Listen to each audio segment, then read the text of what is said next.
আমাদেরকে যে তারা তাদের অধীনস্থ করে রাখছে, আমাদের উপরে যে আজ ভিনদেশি কালচার চাপিয়ে দিচ্ছে, আমাদের উপরে তারা যে আজ কর্তৃত্ব করছে, আমাদেরকে আজ টুকরা টুকরা করছে, এই দুঃসাহস তারা কোনোদিন দেখাতে পারতো না যদি আমরা ঐক্যবদ্ধ থাকতাম। ভাইরা আমার, এই জন্য আমরা সব বিষয়ে সবাই একমত হব না। আজকের এই মাহফিলে যত মানুষ এসেছেন সবাই সব বিষয়ে একমত নন। এমনকি আজকের এই মাহফিল কর্তৃপক্ষ যে আয়োজন করছেন 3 দিন ব্যাপী, এই মাহফিলে আপনারা দেখেছেন এখানে কওমি এবং আলিয়া উভয় জায়গা থেকে বক্তা নির্বাচন করা হয়েছে, অসাধারণ সমন্বয় করা হয়েছে। এটি একটি ঐক্যের বার্তা। আমরা আশা করব মাঠ পর্যায়ে আমরা যারা কাজ করব, আমরা প্রত্যেকে আমাদের অন্য মতের, ভিন্ন মতের যে সমস্ত মুসলমান ভাইরা আছেন তার সাথে আপনার কোনো থটগত মত পার্থক্য থাকতে পারে, চিন্তাগত কোনো ভিন্ন মত থাকতে পারে, কিন্তু দিন শেষে তিনি আপনার মুসলমান ভাই। তার আল্লাহ আর আপনার আল্লাহ এক, তার রাসূল এবং আপনার রাসূল এক, তার কিবলা এবং আপনার কিবলা এক, তার কোরআন আর আপনার কোরআন এক, তার নামাজ আর আপনার নামাজ এক, তার রোজা আর আপনার রোজা এক, তার যাকাত এবং আপনার যাকাত এক, তার সাথে আপনার মোটা এবং মৌলিক বিষয়ে কোনো মত পার্থক্য নাই। অতএব ছোটখাটো বিষয়কে কেন্দ্র করে আপনি যদি তাকে আপনার প্রতিপক্ষ মনে করেন, আপনি যদি তাকে আপনার শত্রু মনে করেন, এটা হবে আপনার ইসলামের জন্য, আপনার জন্য, এদেশের মুসলমানদের জন্য সবচেয়ে বড় ভুল। ভাইরা আমার,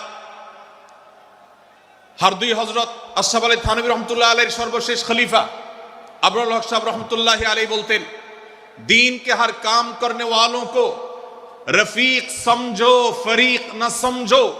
যারাই আল্লাহর দ্বীনকে বুলন্দ করবার জন্য, যারাই আল্লাহর দ্বীনকে সেবা দেওয়ার জন্য, খেদমত করার জন্য কাজ করছে, তার পদ্ধতি তোমার থেকে ভিন্নতর হতে পারে।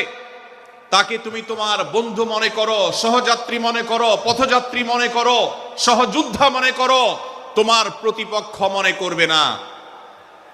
প্রিয় ভাইরা আমার, আজ বাংলাদেশে ইসলাম যতটা পিছিয়ে আছে তার প্রধান কারণ হলো আমাদের অনৈক্য। আজ আমরা যদি আমাদের মধ্যকার যে সমস্ত দেয়াল এবং প্রাচীরগুলো, অদৃশ্য প্রাচীরগুলো উঠে আছে, যেগুলো আমাদের মুসলিম ভ্রাতৃত্বকে ভেঙে খান খান করে দিয়েছে, টুকরো টুকরো করে দিয়েছে, যদি আজ আমরা সে সমস্ত অদৃশ্য প্রাচীরগুলো দূরে সরাতে পারতাম, আমার ভিন্ন মতের ভাইকে যদি আমার ভাই মনে করতে পারতাম, তার যদি আমি কল্যাণকামী হতে পারতাম, আল্লাহর কোরআনের ঘোষণা অনুযায়ী এই মুসলমানদের ঐক্যবদ্ধ শক্তিকে দমাবার শক্তি পৃথিবীর কারোর নাই, কারোর নাই, কারোর নাই। আজ আমার ভাইয়েরা ফিলিস্তিনে মার খাচ্ছে, যদি আজ গোটা বিশ্বের মুসলমানরা আমরা ফিলিস্তিনে মুসলমানদের উদ্ধারের ব্যাপারে ঐক্যবদ্ধ থাকতাম, ফিলিস্তিনে মুসলমানের দিকে চোখ তুলে তাকাবার শক্তি বিশ্বের কোনো কাফেরদের থাকতো না। আজ যদি আমরা আমাদের মুসলমান নির্যাতিত ভাইদের ব্যাপারে সারা বিশ্বের মুসলমানরা ঐক্যবদ্ধ অবস্থান গ্রহণ করতে পারতাম, মুসলমানের দিকে চোখ তুলে তাকাবার শক্তি বিশ্বের কোনো কারোর থাকতো না।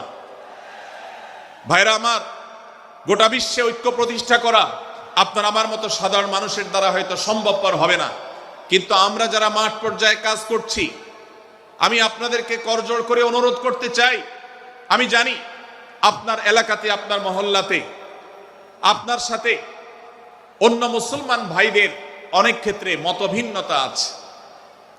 সেটা রাজনৈতিক দৃষ্টিভঙ্গির ক্ষেত্রে হতে পারে, সেটা ধর্মীয় থট এবং মানহাজ, মাযহাব, মাসলাকগতভাবে হতে পারে, সেটা অন্য কোনো ইস্যুভিত্তিক মত পার্থক্য হতে পারে।